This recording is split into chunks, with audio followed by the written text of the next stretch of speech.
Alright guys, today's video is gonna be a ton of fun, although I think it needs a little bit of a backstory. So, one of my long-term supporters, Dale Burke, has actually hit me up and said, "Hey Goonzig, I went ahead and made a few of the 2020 Supercross tracks here on Supercross The Game number 2 on Xbox.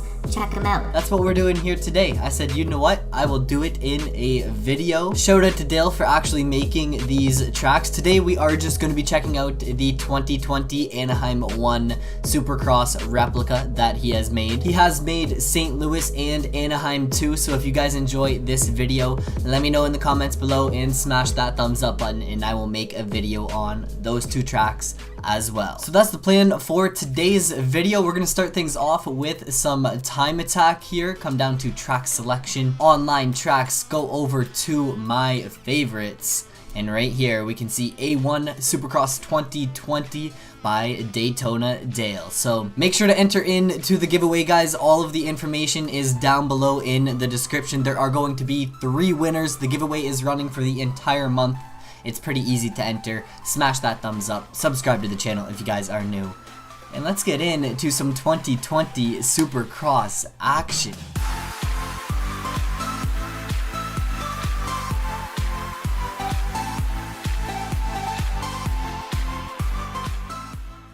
This is definitely one of those videos where I'm starting off with no structure. I feel like it's all over the place already, so it's probably going to be a chaotic video. If you guys enjoy, you guys already know what to do, man. Show that support. The Goon Army, though, you guys have been absolutely killing it recently. So as we are loading into the track here, guys, I will go ahead and actually throw up the Anaheim 2020 track map for you guys to kind of take a look at. I think for the most part, Dale did a pretty good job for nailing the lines and making the track pretty dang good for a replica. As of right now, it is pretty much impossible to tell which lines the pros are actually going to be hitting when it comes to race time. The track might actually change from the track map, so Dale went ahead and just based this track off of the track map. Looking at the track map, it actually looks pretty accurate. Like I said, I don't know if the lines I'm going to be hitting are actually accurate or not. The one complaint, actually I wouldn't even call it a complaint, the one difference between the track map and the track we're going to be playing today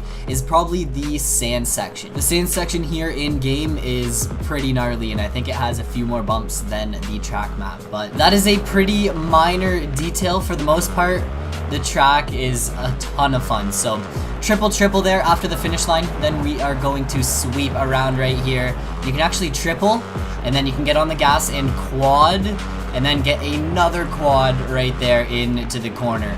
I'm not sure if that's the line you're supposed to hit, but it is the line I have been hitting, and somehow, are you serious? I hit a huge line off the bat and then I mess up that triple.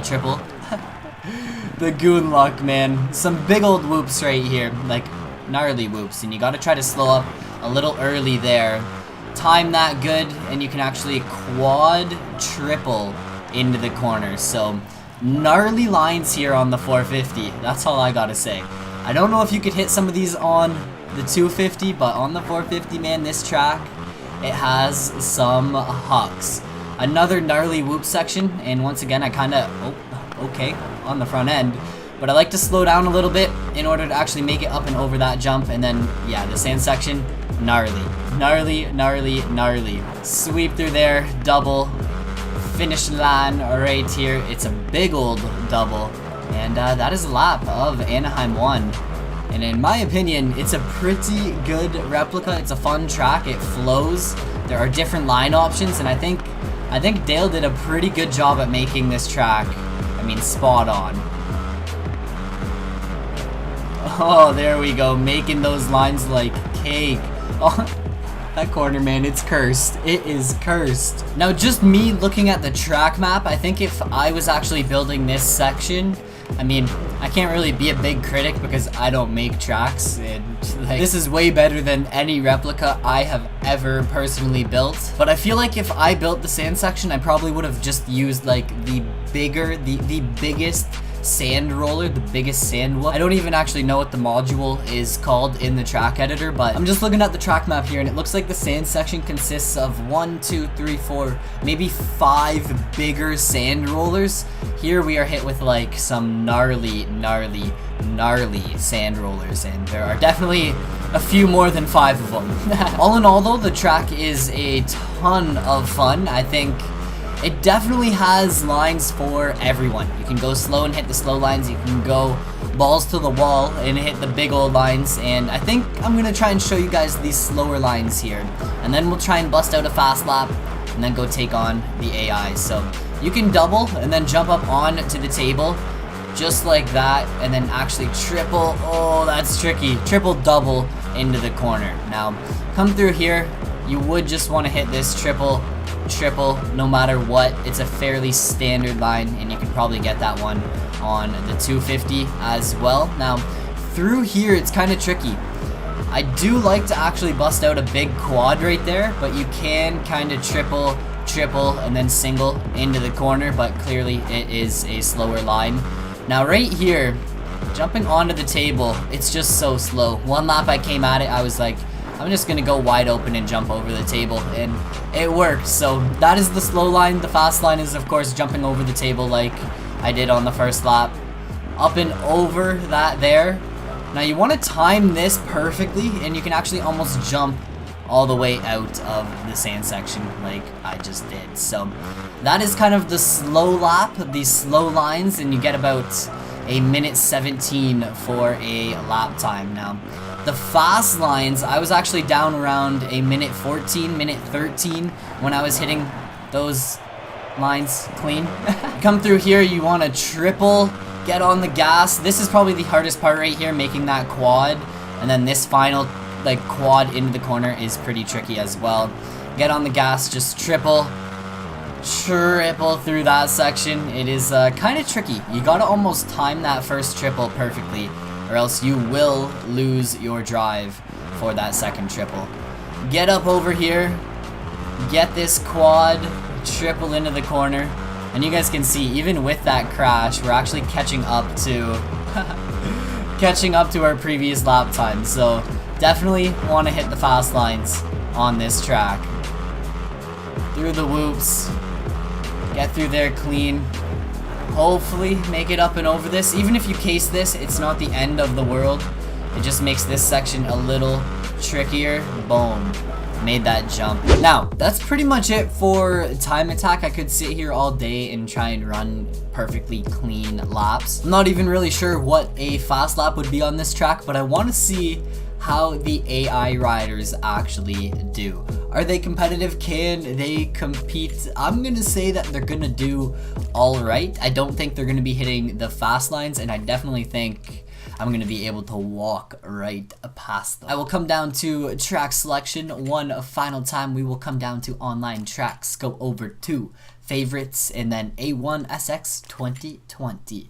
If you guys want to actually play this track, go check it out. It is on Xbox. Give it a go. Settings are good, and we are good to go. If you guys actually do check out this track, let me know in the comments below, and let me know what you guys actually think about the track. Is it a good replica? Do you not like it? Do you like it? Me personally, I think Dale absolutely killed it. I guess you could kind of take that two ways. You could take that as doing really good or really bad, but in this case it's a good thing. He absolutely nailed it. Like I said, my one complaint is probably the sand section, but it still works. The track is almost a perfect balance between being tricky and easy, and it makes for a like I said, a perfect balance. It's a fast, flowy track, and once you hit the big lines here on A1, man, it turns it into a completely different, fun, fast, flowy track. So take some time, get used to it, get over hitting the small lines. Just be like, man, go for the big lines. Go big or go home. I'm telling you, it'll turn the track into a super, super fun track. But here we go, taking on the AI riders. Of course, it is on realistic, so this is the best of the best, man. The top of the ranks right here, going off the line. Let's see how they do. It's a totally different vibe now that it's like race time and not qualifying. I do want to like hit some fast laps and see how we can like schmollywop these guys, how bad we can beat them, but I kind of want to see how they ride at the same time. And so far, I mean, they're not doing terrible. They are hitting some pretty slow lines, like they don't even bust out any triples or anything, but that's okay. The AI riders are actually they're not doing too bad. They honestly aren't. They're doing a little better than I expected. They're not just like absolutely ruining their laps, but I'm gonna go ahead, make my way to the front of the field and see if I can hit some clean laps, see if I can pull a big lead on these guys in like a minute and a half. That's what's remaining in this main event. So land that there, up and over little case. I'm gonna throw a little scrub. That was what the heck was that for a scrub, man? Triple to here, land, triple to here, land corner, get on the gas, get through these whoops clean. This whoop section can be deadly. It is a gnarly one. Jump to here, quad, not gonna happen, man. Brutal. If I'm being 100% honest, when I first came and played the track and I was stuck hitting like these slower lines, I wasn't committing to the big lines because they weren't really working. I kind of like wasn't totally enjoying it just because it was a really slow paced track. I'm not saying it was a bad track, it was just really, really slow paced when I was hitting the smaller lines. Then I started busting out the big quads, the big triples and everything, and that's when the track totally changed. It turned into like a really fun, enjoyable, fast flowy track, and man, spot on. Dale absolutely killed it. It's challenging at the same time, and you just got to accept that you're not gonna hit perfect laps every single time. Oh, we made that clean this time. Or not, or not. I think that is kind of what makes a track enjoyable. I mean, not being super easy, yet not being super tough at the same time. This track, I know I'm able to hit the big lines. I know I'm not going to hit them perfect every single lap, but like I said, I know it's possible for me to do. And I think that brings, I mean, a little bit of enjoyment to a track. So it's a fun track, even if it wasn't an A1 replica. Like, it being an A1 replica just takes it to that next level. So man, I think it's going to be an interesting 2020 season for Supercross. It does look like they're kind of trying to change it up with designing tracks and everything, and they're kind of bringing new things into the mix. And A1 does kind of seem to be like a fairly relaxed, basic, I wouldn't say basic, it's a pretty unique track, but it's fairly relaxed. They don't throw any like huge quads or anything into the mix, and that's why I'm kind of wondering what lines the pro riders in real life will actually be hitting. I don't know if there will be any like huge quads or anything. They usually keep A1 fairly safe. They don't want everyone going out there and just breaking bones right away. So who knows, maybe this year will be different. A1 might be absolutely gnarly. Maybe it'll be a twist and it'll be like the craziest round of the season. Hopefully, right? We always want a good A1 start off the season with a bang, but I'm currently 21 seconds ahead of Chad Reed. The 1:14.2 for my lap time is the quickest lap I was able to run, and like I said, a decent lap is probably a 1:14 hitting the big lines. You can probably go quicker, but that's a fairly decent lap. So that's where we're ending it. This has been a look at A1 Supercross 2020. That's it, guys. It was a pretty fun track, and I feel like maybe I should do a series checking out all of the replicas that get built for the 2020 Supercross season. Let me know in the comments below. That's it for this video, guys. Peace out.